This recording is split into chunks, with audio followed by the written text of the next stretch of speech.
안녕하세요 여러분, 오늘 진행을 맡은 후이입니다. 푸틴이 자기 나라 최대 농업 재벌의 자산 550억 루블을 단 하루 만에 국가 소유로 옮겼다는 사실 알고 계셨습니까? 우리가 보통 알기로는 러시아는 강대국이고 푸틴이 모든 걸 통제하고 있고 전쟁은 천천히 진행되고 있다. 이게 작년까지의 풍경이었어요. 그런데 지난 일주일 사이에 그 풍경이 완전히 바뀌었습니다. 왜 푸틴이 자기 사람도 아닌 자기 나라 빌리어네어 재산을 압수해야 했을까요? 그리고 같은 주에 모스크바와 상트페테르부르크 시민들이 왜 갑자기 주유 한 번에 20리터밖에 못 넣게 됐을까요? 한국 돈으로 5만 원도 안 되는 양이에요. 산유국 수도에서 말입니다. 오늘 이 영상에서 우리는 세 가지 층을 같이 내려가 볼 거예요. 표면에서 보이는 충격, 그 아래의 진짜 메커니즘, 그리고 한반도에 직접 떨어질 결과까지. 먼저 결론 한 줄만 말씀드리면은 푸틴이 7조 원짜리 압수를 한 진짜 이유는 그가 본인 입으로는 절대 말 못하는 어떤 숫자가 6달째 떨어지고 있기 때문입니다. 그게 뭔지, 그리고 그게 김정은한테 왜 사형 선고인지 이 영상에서 다 풀어드리겠습니다. 이건 단순한 러시아 국내 뉴스가 아닙니다. 우크라이나 전쟁의 한 장면도 아니고요. 푸틴 체제가 안에서부터 무너지기 시작했다는 첫 번째 공식 신호예요. 지상파 메인 뉴스에서 이 세 가지 사건, 크림 정전, 모스크바 주유 제한, 7조 원 압수, 이걸 하나로 묶어서 다룬 보도 보신 적 있으신가요? 거의 없습니다. 각각 따로따로 다뤘어요. 그런데 이 세 사건은 시간 차이가 일주일도 안 됩니다. 같은 구조에서 나온 같은 균열이에요. 오늘 우리가 갈 길은 이렇습니다. 첫째, 표면에서 지금 러시아 안에서 무슨 일이 벌어지고 있는지. 둘째, 그 표면 아래 진짜 메커니즘이 뭔지. 셋째, 이게 왜 한반도, 정확히 말하면 평양 정권에 직접 떨어지는 지진인지. 먼저 크림으로 가보겠습니다. 6월 11일에서 12일로 넘어가는 새벽, 우크라이나 무인기 다중타격이 크림 반도를 덮쳤어요. 표적은 심페로폴 화력발전소. 우크라이나 텔레그램 모니터링 채널과 현지 주민 보고에 따르면 폭발 성광이 밤하늘에 번쩍이고 다음날 아침까지 검은 연기가 도시 위로 올라갔습니다. 도시 광범위 정전이 보고됐고요. 같은 야간 공격이 두 군데 더 있었습니다. 사키 공군기지, 그리고 사마라주 톨리아티 화학공장. 한 번의 공격이 아니라 다중축 작전이었어요. 푸틴이 2014년에 정치 생명 살리려고 합병한 그 크림이 지금 단계적으로 어둠에 잠기고 있습니다. 한번 보세요. 이거 단발 사고가 아니에요. 같은 도시 정전이 6월 들어 세 번째입니다. 크림으로 들어가는 물류 자체가 끊기고 있어요. 우크라이나 무인기 부대 사령관 로버트 마자르 프로브디가 공식 발표한 작전 이름이 로지스티컬 록다운입니다. 러시아 보급 트럭, 연료 호송대, 탄약 차량을 도로 위에서 추적해서 때리는 작전이에요. 러시아 국영 매체가 트럭 운전자한테 안내문을 냈는데 내용이 이렇습니다. 드론이 보이면 싸우려 하지 마라, 도움 부르지 마라, 트럭에 머물지 마라, 그냥 차 옆에 세우고 도랑으로 뛰어내려라. 크렘린이 자기 입으로 인정한 거예요. 우리가 트럭 못 지킨다. 보급선이 살아있는 표적인 거죠. 여기서 더 충격적인 게 있어요. 모스크바와 상트페테르부르크입니다. 러시아 두 번째 도시이자 푸틴의 고향에서 지난주부터 주유 배급이 시작됐습니다. 타트네프트 주유소 체인은 가솔린 20리터, 디젤 40리터로 제한했어요. 그것도 모든 지점에서. 로스네프트는 90리터, 루코일은 100리터로 묶었습니다. 20개 이상 러시아주에서 비슷한 제한이 동시에 시작됐어요. 크림은 5월 31일부터는 아예 쿠폰제입니다. 가솔린 사려면 쿠폰 받아야 해요. 모스크바 가솔린 가격은 리터당 67루블까지 올랐어요. 도매 A95 가격은 톤당 82,300루블, 올해 초 대비 54% 상승입니다. 인플레이션 평균을 한참 뛰어넘는 속도예요. 이게 말이 됩니까? 러시아는 세계 2위, 3위 원유 매장국이에요. 그런데 그 나라 수도 시민들이 차 한 번 가득 못 채웁니다. 5갤런이에요. 그것도 캐시 먼저 내야 합니다. 이거 웃을 일이 아닙니다. 산유국 수도에서 주유 배급이 시작됐다는 거, 이건 시스템 신호예요. 모스크바 시민들이 직접 휴대폰 들고 주유소 가서 정말인가 확인하고 있어요. 충격을 못 받아들이는 거죠. 그러면 왜 정유 못합니까? 답은 우크라이나 무인기예요. 그런데 이 부분에서 사람들이 잘 놓치는 게 있습니다. 2026년 1월부터 5월까지 우크라이나 무인기가 러시아 정유소를 공격한 횟수가 38회입니다. 5월에만 16회, 전쟁 시작 이후 월간 최다 기록이에요. 러시아 10대 정유소 중에 8곳이 피해를 입었습니다. 가동률은 1월 대비 14% 떨어졌고 전쟁 전 수준 대비 20% 이하예요. 가장 큰 정유소 중 하나인 키리시 정유소 연간 2천만 톤 캐퍼시티 5월 5일부터 완전 중단입니다. 로이터 보도예요. 여기까지가 5월 말 풍경입니다. 그런데 6월에 들어와서 무슨 일이 벌어졌냐면 6월 4일 상트페테르부르크 국제경제포럼에서 러시아 부총리 노박이 오펙 플러스 협상에서 러시아 대표하는 사람이에요. 처음으로 입을 열었어요. 올해 초보다 생산량이 떨어졌다. 6달간 매달 정유소가 두 자릿수로 얻어맞고 있었는데 러시아 정부는 5월까지 한마디도 안 했어요. 정유 가동률이 4분의 1 가까이 빠질 때까지요. 6월 4일에 노박 입에서 처음 나왔습니다. 같은 시점에 모스크바 시민들이 주유소에서 줄 서고 있었던 거고요. 이게 정말 우연일까요? 인정하기 직전까지 부족 사실은 끝까지 부정하는 것, 이거 홈이면 됐을 일을 가래로 막는 단계도 한참 지난 그림이에요. 그래서 이거 결국 우크라이나 전쟁의 부산물 아닙니까? 라고 하실 수 있어요. 우크라이나가 무인기 쏘니까 정유소 망가지고 정유소 망가지니까 가솔린 부족하고 가솔린 부족하니까 시민들이 줄 서는 거다. 인과관계 깔끔합니다. 여기서 영상 닫고 싶어지는 지점이에요. 그런데 한 가지 놓치면 안 되는 게 있습니다. 우크라이나 무인기 공격이 시작된 게 어제 오늘 일이 아니에요. 작년에도 있었고 재작년에도 있었습니다. 그런데 작년까지 모스크바 시민이 주유 제한받은 적 있습니까? 없어요. 지방 일부에서만 있었습니다. 그럼 왜 지금 모스크바가 흔들릴까요? 답은 이렇습니다. 정유소가 망가져서 가솔린이 부족한 게 아니에요. 푸틴 정부가 부족해진 가솔린을 더 이상 모스크바 시민한테 우선 공급할 여력이 없어진 겁니다. 작년까지는 어떻게든 모스크바 상트페테르부르크는 지켰어요. 지방 먼저 흔들리게 두고요. 그런데 지금은 수도까지 흔들립니다. 이게 그냥 부족이 아니라 우선순위가 무너졌다는 신호예요. 병법의 성을 지키는 자는 변경부터 버린다고 했죠. 모스크바가 흔들린다는 건 변경은 이미 다 무너졌다는 뜻이에요. 자, 그러면 진짜 메커니즘으로 들어가 보겠습니다. 6월 12일 러시아 내무부가 발표한 뉴스가 있어요. 바딤 모슈코비치라는 인물의 자산 550억 루블, 한국 돈으로 약 10조 7천억 원, 달러로 75억 9천만 달러를 국가로 이전했다는 발표입니다. 모슈코비치가 누구냐?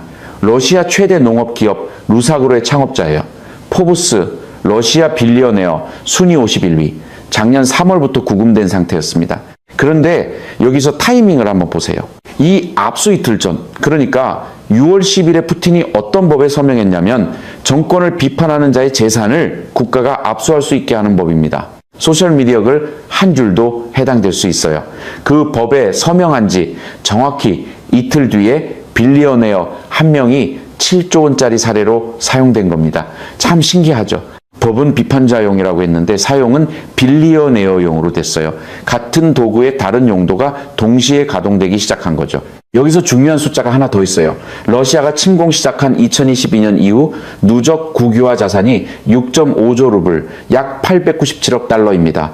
모스크바 타임스가 6월 12일 보도한 숫자예요. 포춘지 5월 보도에서는 전직 러시아 고위 관료를 인용해 600억 달러 이상이라는 추정도 나왔습니다. 이게 단순 부패 처벌이 아니에요. 푸틴이 자기 사람들, 빌리어네어들, 농산물 재벌, 광산 재벌, 항만 재벌 한 명씩 끊고 있어요. 왜요? 지금부터가 핵심입니다. 러시아가 침공 시작할 때 명분이 뭐였습니까? 서방이 우리 자산 동결한다는 거, 우리 사유재산권 침해한다는 거, 이게 그때 명분이었어요. 근데 그 동결된 자산 미국 법원이 지금까지 한 푼도 못 가져갔습니다. 왜요? 미국 법원이 사유재산 함부로 못 건드리니까요. 형사 절차 거쳐서 범죄 수익 입증해야 압수 가능하거든요. 그런데 모스크바에서는 서명 하나로 7조 원이 사라집니다. 같은 푸틴이 2024년 4월 러시아 산업기업가 연맹 재개회의에서 그리고 2025년 6월 상트페테르부르크 경제포럼에서 똑같이 한 말이 있어요. 러시아에선 절대 국유화 없다. 1년 만에 자기 입으로 한 말을 자기 손으로 정확히 반대로 했습니다. 자충수가 따로 없어요. 여러분, 왜 지금 사유재산을 압수해야 됩니까? 답은 단순해요. 돈이 없습니다. 정확히 말하면 정부 예산이 무너지고 있어요. 정유 캐퍼시티의 4분의 1이 오프라인입니다. 정부 세수 직격이에요. 가솔린 수출은 4월 1일부터 금지, 제트 연료 수출은 6월 1일부터 11월 30일까지 금지입니다. 외화 수입 차단이고요. 국제에너지기구 보고서에 따르면 무인기 영향으로 2026년 중반까지 정유율 회복 불가. 이게 6월 현재 공식 예상이에요. 그리고 우크라이나 쪽 변수가 더 무겁습니다. 우크라이나 총사령관 발표에 따르면 우크라이나 무인기 생산량이 월 대비 13% 증가했어요. 연대비가 아니라 한 달 사이에요. 이 속도가 유지되면 5달에서 6달마다 생산량이 2배가 됩니다. 러시아가 따라잡을 수 있는 속도가 아닙니다. 중국 도움을 받아도 어렵습니다. 즉 정유소 폭격은 더 강해질 거고 가솔린 부족은 더 깊어질 거고 적자는 더 빨라질 거예요. 이런 상황에서 푸틴이 시민 세금 더 거둘 수 있나요? 못합니다. 이미 인플레이션이 2자릿수예요. 외국에서 빌릴 수 있나요? 못 빌립니다. 그럼 어디서 가져옵니까? 자기 나라 부자들 주머니예요. 7조 원 압수가 무슨 위대한 처벌인 줄 아셨어요? 적자 메꾸는 응급처치입니다. 이 패턴 처음이 아닙니다. 2025년 7월 스트루코프 금광 압수, 2024년 롤프 자동차 딜러 압수, 그 전 도모데도보 공항 압수 다 같은 구조예요. 다만 규모가 점점 커지고 있고 시간 간격이 점점 짧아지고 있습니다. 문제는 여기서부터입니다. 러시아 정부 자체가 지금 자기 나라 빌리어네어 자산을 마지막 현금복으로 쓰고 있어요. 그런데 빌리어네어 전체 155명 합산 자산이 7천억 달러입니다. 연방 예산의 1.5 배밖에 안 돼요. 무한정 못 빼앗습니다. 6.5조 루블이 이미 사라졌어요. 다음 단계가 뭘까요? 일반인 자산이에요. 이거 단순히 러시아가 어렵다가 아닙니다. 러시아라는 시스템이 지금 자기를 잡아먹기 시작한 거예요. 이게 정확한 표현입니다. 잠깐만요. 이게 진짜 무서운 게 뭐냐면 푸틴이 이걸 모르고 하는 게 아닙니다. 알고 하는 거예요. 다른 선택지가 없어서. 이게 절박함의 신호죠. 위나라가 안에서부터 무너질 때 사마이가 한 일이 정확히 이거예요. 충신부터 잘랐어요. 푸틴이 따라하고 있는 건 정확히 그 패턴입니다. 자, 여기까지 보시면 러시아 어렵네 정도 결론 나옵니다. 그런데 오늘 영상의 진짜 이유는 이 다음이에요. 모스크바 주유소줄, 크림정전, 7조 원 압수 이 세 가지가 정확히 누구한테 사형 선고일지 한번 생각해 보시면 답이 보입니다. 평양입니다. 북노축이 어떻게 돌아가는지 잠깐만 정리하겠습니다. 2024년 6월 푸틴 김정은 정상회담에서 포괄적 전략적 동반자 관계 조약 체결 이게 시작이었어요.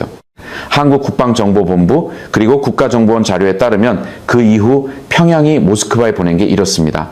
152 밀리포탄 1200만 발, 군수 컨테이너 3만 3,000개, 병력 약 11,000명에서 16,000명 쿠르스크주에 배치됐고요. 사상자 약 6,000명, 추가로 25,000에서 3만 명이 더 파견될 거라는 보도가 4월에 나왔습니다. 그러면 평양은 모스크바에서 뭘 받았느냐? 석유 100만 배럴 이상, 이건 유엔 제재 한도를 한참 초과합니다. 미사일 기술, 핵 기술, 전투 경험, 군사 훈련. 한국 정부 추정 누적 가치 70억에서 138억 달러.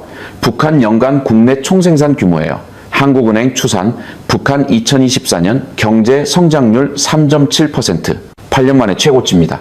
북한 경제가 8년 만에 최고 성장률을 찍은 게 김정은 정권의 자체 노력 때문이 아니에요. 푸틴이 부었기 때문에. 김정은 정권은 지금 푸틴 펌프에 완전히 연결돼 있어요. 그 펌프가 6달째 압력이 떨어지고 있습니다. 이 한 줄 한번 들어보세요. 푸틴이 빌리어네어 한 명한테서 7조 원 빼앗아 메꾼 적자는 김정은이 작년 한 해 푸틴한테 받은 액수와 거의 같습니다. 이거 단순 비유가 아니에요. 푸틴이 지금 짜내고 있는 그 돈이 평양으로 갈 돈을 빼서 짜내고 있는 거예요. 같은 적자 라인 위에 두 도시가 올라가 있는 겁니다. 모스크바와 평양이. 이건 실패가 아니라 설계입니다.